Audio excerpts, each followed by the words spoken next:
Several years after that, I happened to be a house guest at the late, great Joe Sobran, an American writer whom I met, as a matter of fact, at one of David Irving's conferences in Cincinnati. Joe lived in Washington, D.C. He was very much a political commentator. And at that time, I think it was 2004, he was telling me about Ernst Zundel, a Canadian German who was on trial in Canada, in Toronto, and there was to be trials in secret. Habeas corpus was not to be respected, and I thought, is this possible?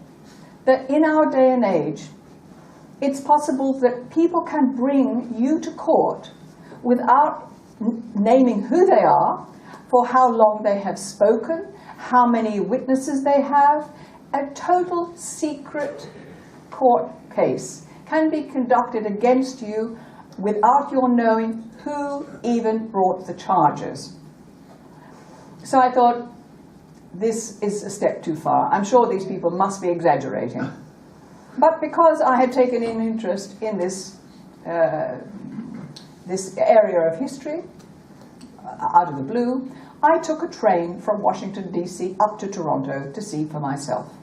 And I attended these trials, in which, again, I had heard a judge in the High Court there, the Supreme Court of Ontario, I think it was, who said that that truth is no defense in a court case. Well, I do understand that a court case is run by penal codes, court precedents, etc., etc.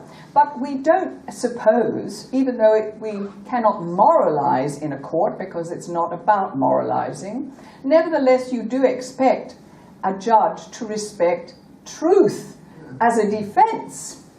So this got me very interested in Ernst Zundel's case, and I visited him in the Toronto Detention Centre. It was at Christmas time, as it happens, and I took him a box of chocolates. I found that this pacifist, lifelong pacifist, had been put in a cell alone. His toothbrush had been kept outside his cell for fear that he might use it as a weapon.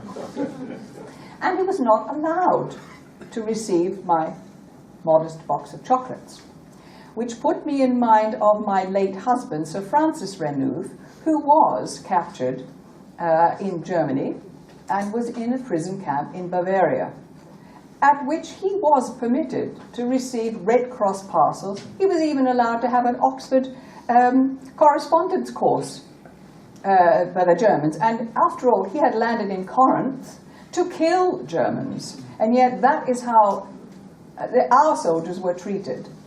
He was a New Zealander, as it happens. Yet, in Canada, in 2004 or thereabouts, here was a pacifist who had not come to kill anybody and had no desire to kill anybody, was not allowed a box of chocolates.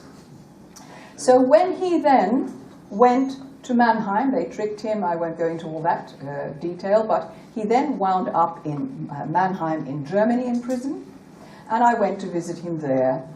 And again, I saw the court judges saying to, as I said, to the French court judge, that if these lawyers defend their clients too well, they too will be prosecuted.